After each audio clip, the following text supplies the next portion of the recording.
Okay, alright. Hi, welcome back to our educators. So, untuk hari ini saya nak masuk for one of the most requested subtopic by the students, iaitu ramai minta kat saya untuk ajarkan tentang susunan unsur dalam jadual berkala unsur moden. Okay, so saya nak buat that video lah, particularly untuk nak teach macam mana unsur disusun dalam jadual berkala unsur moden dan apa aspek yang you kena tahu, iaitu kat sini tepi ni, memerihalkan jadual berkala unsur moden. Okay, so kejap. Okay, everything is functioning well. Okay. Kejap. Okay, so ini adalah notes dia. So tak apa, you buka buku teks buku surat 82. Saya akan tunjuk kat you macam mana each of the thing are in the concept of jadual berkala.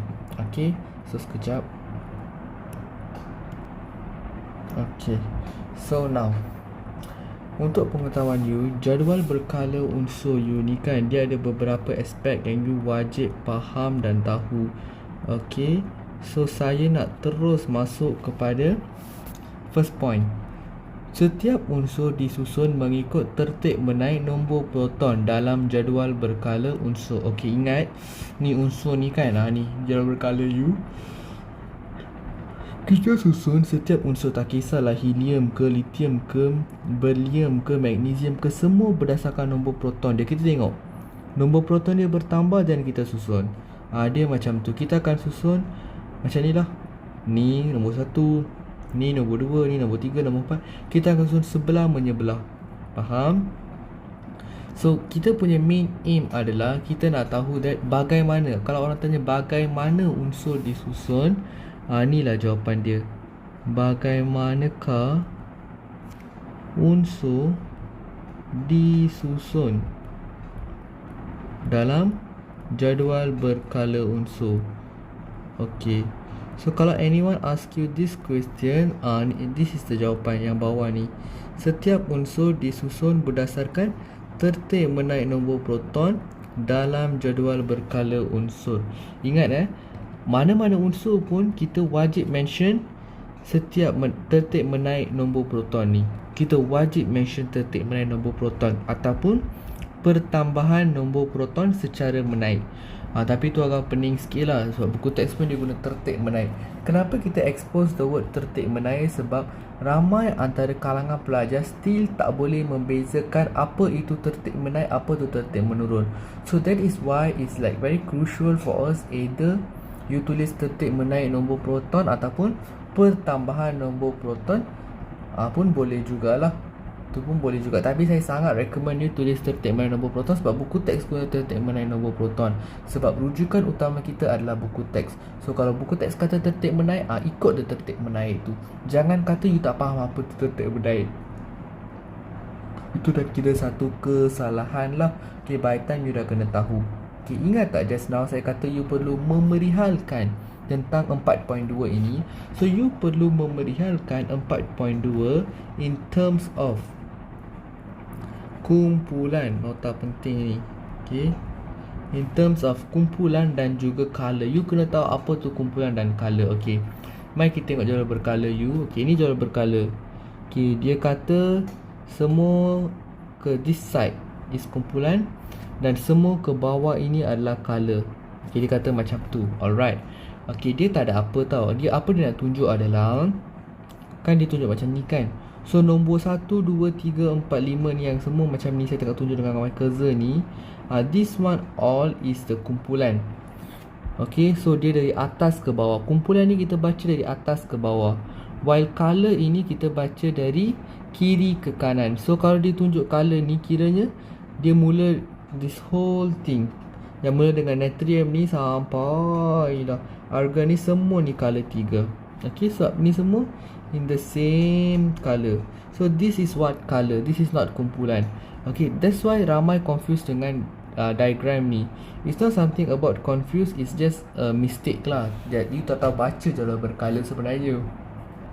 So nak tak nak you kena tahu cara membaca jadual berkala unsur dengan betul. Okay, so tak apa, kita tengok definisi. Okay, soalan definisi ini naik sebanyak berapa kali tak terkira sebenarnya. Okey, soalan definisi ni dah banyak kali dia naik dalam soalan SPM dan trial. So you kena tahu definisi kumpulan dan juga color. Okey, pertama sekali kalau kumpulan, ingat kumpulan adalah lajur. Kita wajib guna dua word ni, magic word, lajur menegak. Kalau baris, baris mengufur, color, baris mengufur. You wajib guna dua word ini. Okey, tapi jangan tulis lajur menegak sahaja, salah. Lajur menegak dalam jadual berkala unsur. You kena tulis macam ni. Okey, dan yang bawah pun sama juga. Okey, ni saya boleh copy paste je lah. Okey. Saya guna tab, saya boleh lah copy paste. You jangan copy paste dalam exam, mana boleh copy paste. Okey, kena tulis. Okey. So apa masalahnya dengan soalan ini adalah ramai student kalau kumpulan diguna lajur menegak, color diguna lajur mengufuk. No, that's not the word. Kumpulan wajib guna lajur menegak. Okey, while color wajib guna baris mengufuk. Saya pun tak ada teknik nak tunjuk kat you macam mana nak bagi you ingat. Okey, but just you ingat macam ni je. Kumpulan menegak, color mengufur, tapi color ada baris lah. Ingat macam tu je. Kenapa color ada baris? Sebab macam ni, dia ada dua A. So dia mula dengan the word baris mengufur. Macam tu lah. Pandai-pandai lah you ingat benda ni. Tapi ingat, soalan definisi ni agak famous, sangat famous. Okay, famous di SPM dan percubaan SPM. Okay, sebab benda ni saya rasa ada dalam SPM tahun mana. Adalah satu tahun tu tak boleh reveal sebenarnya. Okay, so saya tak boleh nak reveal. So tak apa, it's okay. So it's just a matter untuk you tahu definisi. Wajib tahu definisi. Dan kesalahan ramai pelajar dalam definisi adalah dia tak menyatakan dengan penuh. Kalau kumpulan dia bagi tahu lajur menegak, cukup. Apa lajur menegak? Lajur menegak dalam jadual berkala unsur. Kena lengkap. Tak ada word jadual berkala unsur, reject tau. Sebab satu tahun menanda, kita tengok skema SBP, rasanya 2022 ke 23, student tu ramai tulis lajur menegak, baris mengufuk, lajur mengebak, baris mengufuk. So pemeriksa kat bawah dia letak R, reject jika tiada jadual berkala unsur. So dia sangat emphasizekan the word jadual berkala unsur ini. Faham tak? Okay, so pastikan you ada the word jadual berkala unsur when menyatakan maksud. Okay, sebab kalau tak ada word tu kiranya salah lah. Okay, memang salah. Alright, dan color pun sama juga, baris mengufuk. Dah dua kali dah saya beritahu benda yang sama. Okay, now kita masuk kepada kumpulan dan color. Okay, apa masalah kumpulan dan color ini sebenarnya? Okay, ingat kumpulan ini kejap. Kumpulan ni, okay, kumpulan ini ditentukan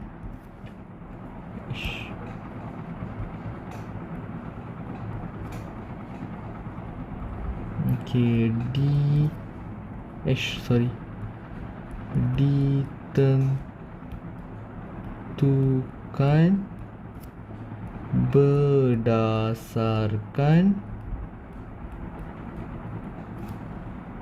bilangan apa? Elektron valence. Okey. Dan color ni pula, okey, color ni saya tarik kat sini lah. Okey. Okey, color ini ditentukan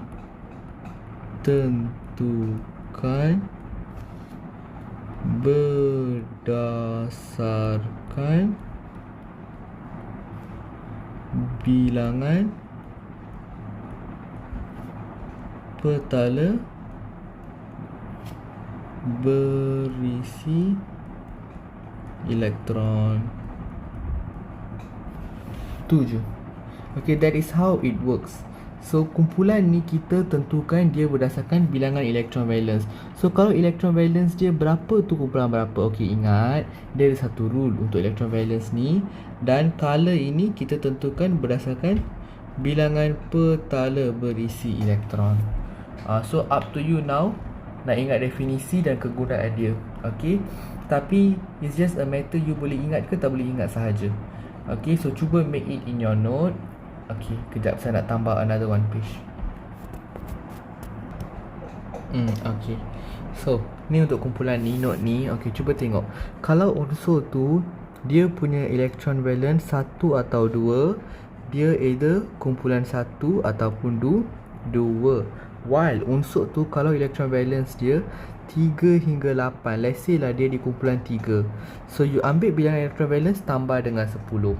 Okay, contoh lah kan, saya bagi satu contoh. Okay, contoh. Okay, you ada unsur natrium. Okay, unsur natrium dengan nombor proton. Berapa nombor proton natrium? Cuba fikir. 11, betul. So macam mana kita arrange? Okay, natrium ini unsur natrium, so dia adalah sejenis atom. So untuk atom, bilangan proton sama dengan bilangan elektron. So bilangan elektron natrium, okay, first bilangan elektron natrium Na adalah 11. Okay, now susunan elektron. Okay, so susunan elektron dia, petala pertama 2 elektron sahaja, petala kedua 8, petala ketiga adalah 1. So elektron valence dia berapa? Ingat, elektron valence adalah elektron di petala yang terluar. Okay, so adakah 2 ni petala terluar? Tak, ni petala yang paling dekat dengan nukleus. Ini petala kedua, ini petala ketiga. Ingat, dalam susunan elektron yang paling hujung lah petala valence. So 1 lah petala valence dia. So dalam petala valence ada berapa elektron? 1 elektron. So inilah elektron valence you.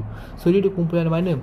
Kumpulan 1, sebab elektron valence dia 1 atau 2. So kumpulan 1. Alright. Okay, dan macam mana pula dengan color? Cuba tengok ada berapa petala berisi elektron? 3 petala. So color 3. Cuba tengok, natrium ini betul tak di kumpulan 1 color 3? Ni natrium. Okay, ni kumpulan 1 dan kat sini color 3. Nampak tak? Dia duduk kat sini exactly. So betul lah, this is how it works. Okay, so basically you boleh tahu kedudukan kumpulan dan color sesuatu unsur berdasarkan jadual berkala ini tanpa tengok jadual berkala. You boleh tahu just simply dengan nombor proton dia. You tahu nombor proton dia, you boleh tulis bilangan elektron, then dari sana you boleh buat susunan elektron, kumpulan dan color. So this is how it works. Okay, let's say lah susunan elektron dia ada 2.8.3. So kumpulan 13. Tu je. Color 3 juga. Dia macam tu. Okay, so saya akan bagi a few other contohs. Okay, kejap, saya bagilah satu contoh sebelum habiskan this video. Okay, unsur klorin, okay, dengan nombor proton. Okay, klorin berapa ya nombor proton dia? Cuba tengok. 17. Okay, 17. Okay, so ingat untuk klorin adalah sejenis atom. Setiap unsur adalah sejenis atom. Ingat jadual berkala unsur ni, semua unsur ni adalah atom. Tak ada molekul semua dalam jadual berkala ini. Secara real life dia boleh wujud sebagai molekul dan ion lepas dia gabung. Tapi kalau untuk konsep dalam unsur klorin, unsur-unsur yang nak tentukan kumpulan semua ini, semua adalah atom. So disebabkan itulah nombor proton dan bilangan elektron dia adalah sama, sebabkan atom bercas neutral. So now bilangan elektron klorin. Okay, bilangan elektron klorin. Berapakah bilangan elektron klorin? 17 juga. Okay, dan berapa dengan susunan elektron? Susunan elektron, okay, petala pertama maksimum ada berapa elektron? 2. So daripada 17 saya dah ambil 2. So petala kedua letak 8. So tadi 17 tolak 2 15. 15 tolak 8 7. So 7 lah you punya akhir. So cuba tengok, tambahkan 3 ni dapat tak 17 balik? Ya, dapat. So betul lah. Cuba tengok kumpulan berapa. Okay, tengok electron valence. Electron valence dia berapa? 7. Okay, kalau electron valence you bukan 1 dan 2, dia lebih daripada 2, you kena ambil electron valence you tambah dengan 10. So 7 tambah 10 kumpulan 17. Tu sahaja. Dan color senang je. Tengok berapa petala berisi elektron. 3. So cuba tengok klorin ini di kumpulan 17 color 3 tak? Ni klorin kumpulan 17 color 3. Ya betul, dia duduk kat color 3. So this is how it works. So saya dah bagi 2 contoh. Saya akan bagi lagi banyak contoh in video seterusnya. So untuk video kali ini, ni sahaja. Okay, saya nak you salin all my notes. You salin definisi, you kena tahu maksud kumpulan definisi. You kena faham apa function, macam mana kita tentukan kumpulan, macam mana kita tentukan color dan juga contoh ni. Okay, kalau you faham semua ni, you tak ada masalah. Okay, sebab memang this is the basic notes lah. Okay, untuk kumpulan dan color ini. Okay, kejap saya letak kat sini. Kumpulan dan color. Okay, color senang je, kumpulan je buat hal sikit. Okay, so saya rasa itu sahaja untuk video kali ini. Kita akan jumpa dalam video seterusnya with a new explanation, with a new video for this 4.2, which saya akan bagi maybe 6-7 contoh berkaitan dengan unsur yang dia dah bagi nombor proton. Dari nombor proton kita boleh dapat apa dan apa dan apa seterusnya. So that's all for this video. Kalau sesiapa nak nota yang saya tulis ini, you can see in our TikTok channel. Okay, saya akan upload kat sana. Okay, itu sahaja. Bye.